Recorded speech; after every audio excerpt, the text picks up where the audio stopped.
guys, welcome to my channel. I'm Amanda and we are here with a different kind of video today. I am doing a watercolour chart video and I hope that I remember to say everything that I want to say. So basically what I'm doing is I'm getting a mixture, I'm getting my Schmink Hordam watercolour paints and I am picking up a colour. So I started with lemon yellow and then I mixed that with cadmium yellow light. And what I've done is I've got a mixture of heavy lemon yellow and a little bit of cadmium light, and then I've put that down on the page. Could you please be quiet? And then I have picked up a heavy mixture of cadmium yellow light and put a small mixture of lemon yellow on there and put that onto the page. And then I have equal parts of each colour, so equal parts of lemon yellow and cadmium yellow light together, and then I've mixed them up and put that down on the page.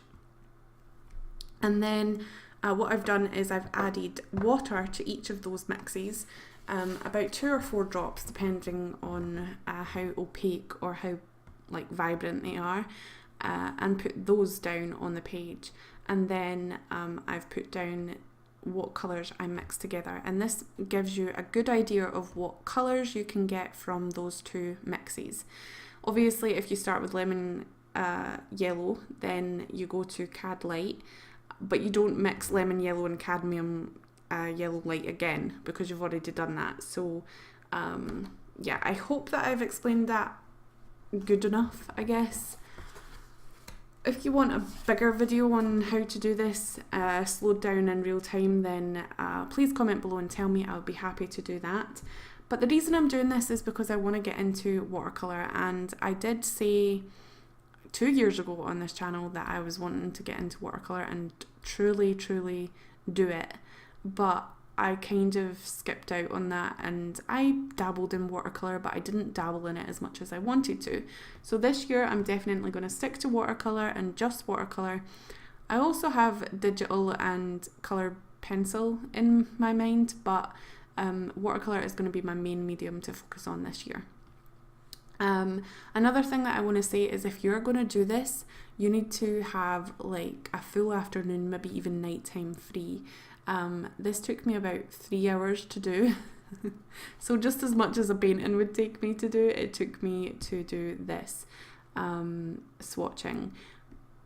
And a lot of people say, well, I don't like to swatch because then it ruins my, it wastes my paint and I use too much, and it's not worth it. Well, let me tell you, it's worth it in the long run, because if you look at this and say, okay, I'm really looking for like a dusty purpley colour, and then you look down your swatches and you're like, oh, actually Quin Acridome Violet and Persian Blue make a nice dusty purpley colour, I will do that. And then you look at your mixes and you're like, okay, so I did that one was a little bit of Quin Acridome Violet and more Persian Blue made that colour.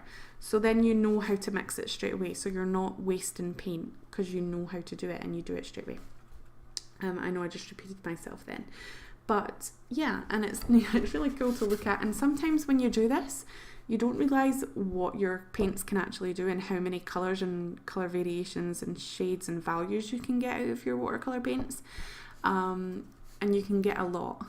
That's why a limited palette is definitely beneficial, because not only have you got lots of different colours, as in you've got lemon yellow and cadmium yellow and permanent cadmium deep and quinacridone rose and violet and all that stuff, you also have all of the shades and values that you can get out of each mix. So if you have a really limited palette, then it means that you would be able to get more tones, but your pieces would be more cohesive, I think, in my mind anyway. So yeah, I want to do a little series on this kind of thing where I just pick up my paints and learn watercolour with you guys. So I am going to not be painting paintings just yet. I will get into that soon. I have painted in watercolour before, and I have did pieces in them and been happy with them, but I had no idea how to use it because I didn't really look at anybody else using it. I didn't really pick up on any of the techniques. I didn't practice the techniques. I didn't explore my brushes or my paints or the water controls. So I'm going to learn all of that. I'm going to learn how to control the water, how to do glazes efficiently, how to do wet and wet washes efficiently, how to blend, all of that stuff. And if you guys want to come along for the ride, then I will be sure to include you on that. I'm going to aim to do one video per month because I don't want to saturate my channel with watercolour. But whilst I am waiting on the video to come round, I am going to be experimenting on my own behalf because I don't want to just do this while I'm recording videos because I would never learn anything. So if there is a video on Wednesday after this one and it's nothing to do with watercolour, it doesn't mean that I've not practiced watercolour because I really do want to do it. So I'm going to be doing watercolour techniques probably in the next one. Maybe water control would be a good one to do first, actually. And if you guys want to get out your paints and your paper and your brushes and do it along with me, then you can. This one was very sped up, but the next one will be kind of slowed down a little bit to show you what I'm doing, and so that you can go along with me as well. I am getting all of this information from other watercolour artists on YouTube and in articles and books and stuff like that. So I'm just basically gathering the information and research for you guys and giving you it in one place. So if you're excited for that, then please do tell. I don't know what to call this series, like Watercolour 101 teaching myself. I don't know. If you have any suggestions for what you want this series to be called, then please do tell as well in the comments below. And I hope that this was helpful to you. I hope that you guys, if you haven't done a colour mixing chart, I hope that you guys do it, because it is really, really, really, really useful. And if you use a medium that doesn't necessarily need mixing, I hope that you swatch, because swatching and looking at your colours and what they look like on the paper that you use is very important. And that's another thing as well. Please try and swatch them on the paper that you're going to paint on, because paper can take paint so differently and all your swatches could look absolutely different compared to the paper that you paint on. So if you say, oh, I don't want to use my good paper because then I've wasted my paper. No, you haven't. You've literally showed yourself what your swatches would look like, or what your colours and mixing values would look like on the paper that you're painting on. I know it hurts because you could literally use like a whole pad of paper just on colour swatching, but trust me, it's nice to look at and it's worth it. So I'm going to do this on all of my colouring watercolour things. I'm not going to do it this week because that's a lot of work. 3 hours is a lot of time to be spending on colour mixing. I did the gouache one and this one today, and it took me like 6 hours to do both of them. So yeah, I am gonna do a review on the on the gouache paints that I have as well. So I've got a lot to say about that. So keep your eye out for that. On Friday, I've got my birthday art coming up because it's my birthday next week on Tuesday. And I want to tell you guys a little story, so that's coming on Friday.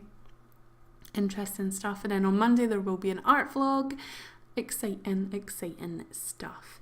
But I think that I'm going to leave this here. I also showed you a little quick overview of all of the swatches together, including the gouache ones, because I did that one off screen, just to show you what those looked like. And I think that's it. So if you guys have colour swatches and mixes, please tell me in the comments below how you use them and if they're useful to you. And if you have any other tips and tricks for watercolour and what I should look out for, then tell me in the comments below as well. And tell me what you guys are working on. Are you excited for watercolour, or do you have a completely different medium that you like to work in? Just all these questions and answers, guys. I love to hear about you and your day and what you do. And yeah, turn that notification bell on to make sure you get notified of all the videos that I post. Thumbs up the video, that really does help, and share it if you will. And also make sure you're subscribed. It is free and you not have to pay, and then you get notified, or you get all my videos in your sub box, which is awesome. And I'm really close to 2,000, and that's exciting. And I will go now because this video is getting pretty long. So thank you again so much for watching. I really do appreciate your support, and I will see you in my next video. Bye guys.